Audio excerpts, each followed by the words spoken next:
Hey guys, one more new update on the H1B visa application fee. ఈ కొత్తగా నడుస్తున్న visa application fee అనే దాని మీద ఇంకొక కొత్త అప్డేట్. యాక్చువల్గా చెప్పాలంటే చాలా మంచి అప్డేట్. నిన్న నేను చెప్పిన వీడియోలో చాలా గ్రే పార్ట్ ఉంది, మనకి క్లారిటీ లేదు అని చెప్పాను కదా. ఈరోజు అయితే అఫీషియల్గా క్లారిఫై చేశారు. ఏంటంటే ఇది ఎగ్జిస్టింగ్ హోల్డర్స్కి, అంటే ఎగ్జిస్టింగ్ వీసా హోల్డర్స్కి ఎవరికి అప్లికబుల్ కాదు. ఎవరైతే కొత్తగా యుఎస్లోకి ఎంటర్ అవుతున్నారో, లైక్ న్యూ వీసా హోల్డర్స్ మాత్రమే ఇది అప్లికబుల్ అవుతుంది అని క్లారిఫై చేసేసారనమాట.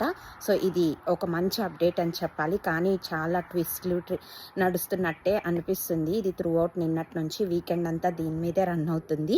సో ఇప్పుడు ఎవరైతే ఈ అప్డేట్ విని ట్రావెల్ ఏమన్నా పోస్ట్పోన్ చేసుకున్నా, స్టాప్ చేసుకున్నా, వాళ్ళు రెస్యూమ్ చేసుకోవచ్చు అనే చెప్పచ్చు. బట్ అగైన్ మీ కంపెనీస్ నుంచి కూడా అఫీషియల్ ఈమెయిల్స్ వస్తున్నాయి. ఫర్ ఎగ్జాంపుల్ నా కంపెనీ నుంచి నాకైతే official email you can resume your travel if you are out of US అని వచ్చింది. సో ఎవరైతే కొత్తగా వీసా వేసుకుంటున్నారో H1 వీసా, వాళ్ళకి మాత్రమే ఈ $100,000 ఫీ అనేది అప్లికబుల్ అవుతుంది. ఇక్కడ ఆల్రెడీ ఎగ్జిస్టింగ్ వీసా హోల్డర్స్కి, రెన్యువల్స్కి కానీ, ట్రాన్స్ఫర్స్కి కానీ, ఆర్ఎల్స్ ఫ్రమ్ కొత్త మనకైతే అప్లికబుల్ అవ్వదు అనేది క్లారిఫై అయిపోయింది. కాబట్టి ఎవరైనా ట్రావెల్ కావాలనుకుంటే రెజ్యూమ్ చేసుకోవచ్చు.